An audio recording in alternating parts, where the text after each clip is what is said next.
Hello and welcome back to the Reapers. Today we're on our Ka-50 and we're going to look at cargo sling loading. Okay, so the first thing we're going to do is add some trim, some forward trim. We want to keep the bird as neutral as we can. So we've got our control display down here, so we're going to move the stick forward. And I'm going to trim about there, I reckon. So that's retrimmed. Next we're going to head over to the cargo, so let's get that done. Now the Ka-50 is extremely stable in the air, so this should be, in theory, pretty easy, but we'll see. So, loads of cargo to choose from. Let's go and have a look. I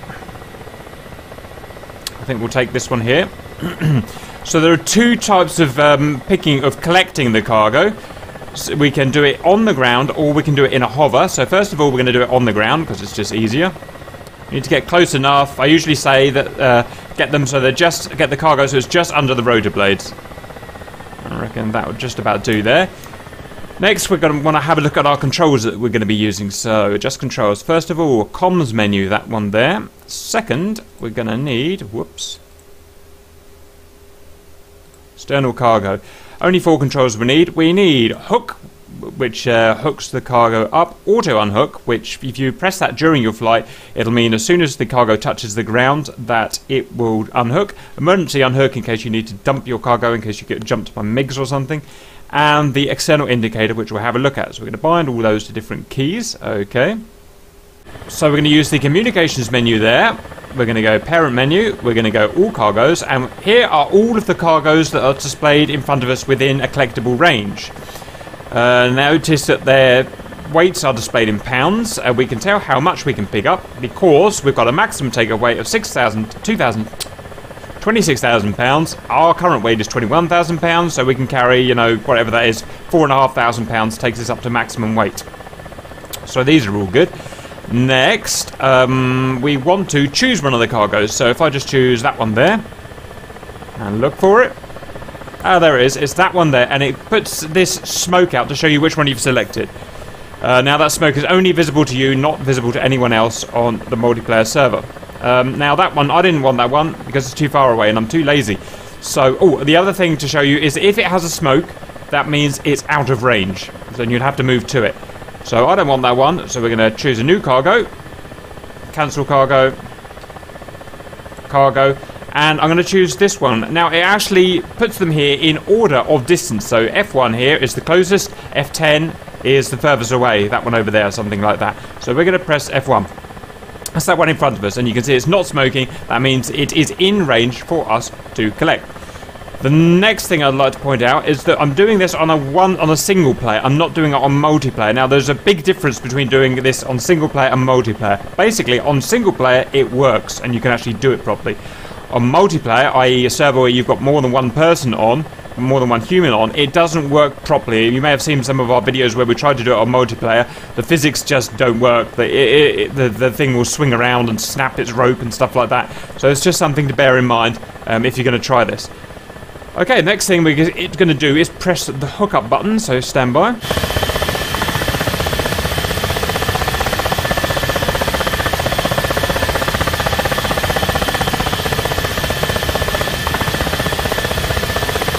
Okay, we're all hooked up and ready to go. We get our commands up here, cargo hooked and whatnot.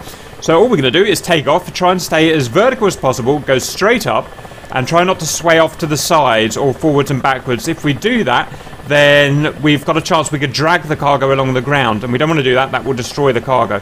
So that's one thing. Now, we got a lateral movement indicator in this chopper, possibly in a steam gauge, but importantly on the HUD. It's invisible at the moment because we're not making any lateral movement. It will span from this dot here, and it's a line that will go out in the direction, your lateral direction of movement. So what we want to do is keep this line, when it appears, as small as possible in the center, okay? Regards vertical velocity, doesn't really matter as long as it's not extreme movement. Okay, so let's give him a whirl. Collective up. Whoa, whoa, easy now. Haven't played this for a while. We're okay. We're okay.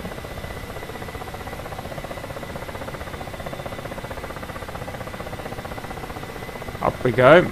Try and show that line. So you can see that line moving there. It's moving out forwards, upwards, which is saying that we're moving forwards at the moment. So I'm just going to try and counteract that. And let's just have a look at what we're doing so far. One thing to note is that the line is fairly short on the Kamov. The rope is much longer on the Huey and the MI8 I found. Okay, so let's get going again. Bit of backstick. Okay, we've got a hang of it now. We've got a hang of it, guys. See our vertical velocity gauge there, I believe. So just keep that within a sensible limit, I'd say. See how close we are to picking up. Oh, we are taut. Oh, we've got it. We've got it. Look at that. Lovely. Right, okay. Now, there are no cargo views like there are in the MI8 and the Huey, which is annoying, but that's how it is. In fact, I wonder if I can fly it from here. That's pretty cool. So the load will like to swing depending on what you do. So if I pull some serious maneuvers, go around a turn, put any kind of lateral acceleration in, then this load here is going to swing violently. So we've got to fly as smoothly as we can, basically, to stop it swinging. The swing works properly on single player, does not work properly on multiplayer.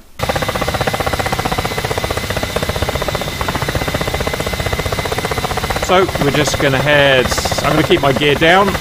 Now I don't want to gain too much height. If I gain too much height, I'm going to have a lot of distance to cover to bring it down. Regards speed, really you can go more or less as fast as you want. It's acceleration that upsets the load. The speed doesn't really matter. I've not found yet a top speed that destroys the load. I stand to be corrected, but yeah, you should be able to go relatively fast.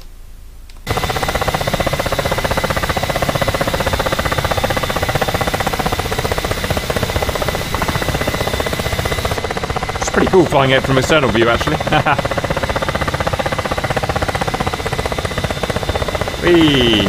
So we've got a bit of forwards and backwards swinging, but nothing major.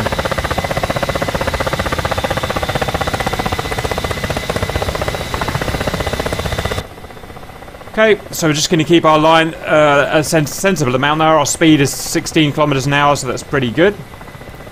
We've got our altitude there, so just keep that above 20. We'll dump it on the runway, shall we?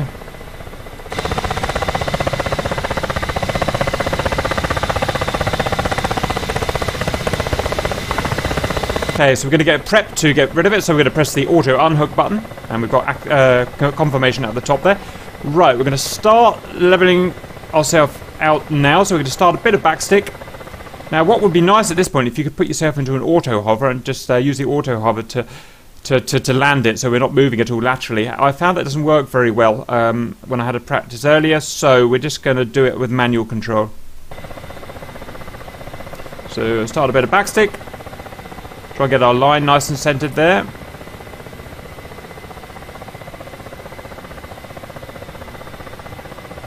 Okay. I reckon that will do. Start reducing our collective. Still moving forward a little bit.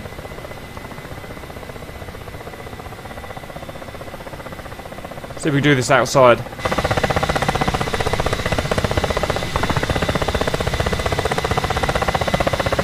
Come on, baby.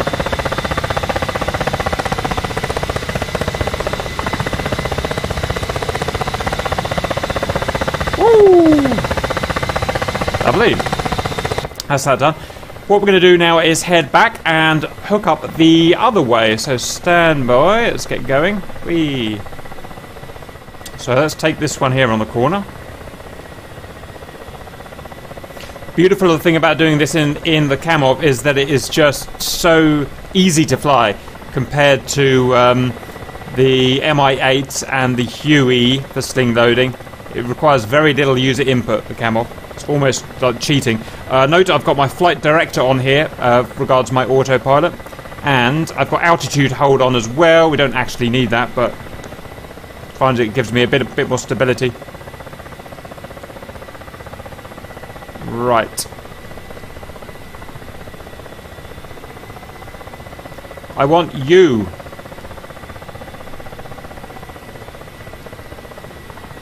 Yes, I do. In fact, I need to start doing this a bit more in missions. Oh no, but we have to use multiplayer, don't we? Scratch it. Right, same thing as usual. Communications menu, all cargoes, that one there. No smoke, so we're good to go. This time what we're going to do is we're going to hover over it. Now, to make this a little easier, we're going to press the cargo indicator button, which is this one here. This shows us in the middle, and it shows the cargo where we are, where the cargo is in relation to us. So the cargo is currently going to be here somewhere. But alas, in the cam-off, it's bust at the moment. It doesn't work. I don't know why, it's just bugged at the moment. But when it's fixed, it will show the cargo in relation to us and just helps you spot it. So I might as well not bother using it because there's no point. So I'm going to turn that off. So I'm going to have to do it by eye. Now what we'll do is we'll hover above the cargo, and I believe it will automatically hook up itself. I won't have to press the hook button. I haven't actually tested this yet, so we're going to give it a go for the first time.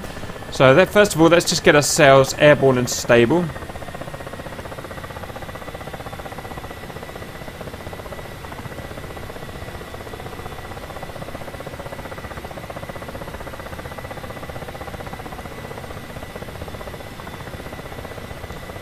See if we can roughly hover above that thingy.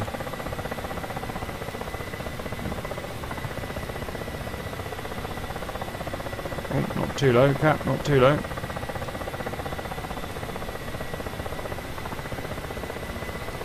Right, about 3 meters should do it, I reckon. Okay, hovering above the cargo. Oh, okay, let's see if we can do this from external view. No, we can't.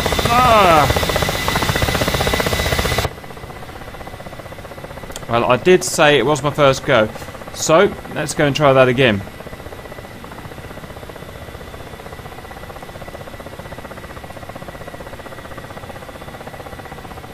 Right, monkey, here we go.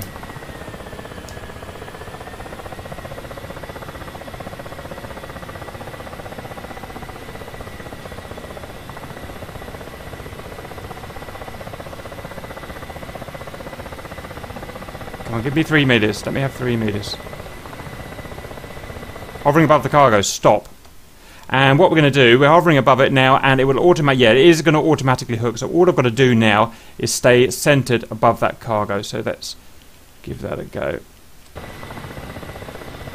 Ah, this is going to get annoying, isn't it? Hovering above the cargo. Cargo hooked. Way.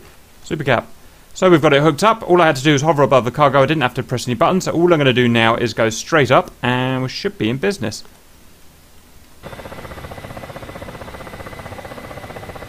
So keep our lateral movement as small as possible. Whoops, going to drag it. Oh, we're okay, we're okay.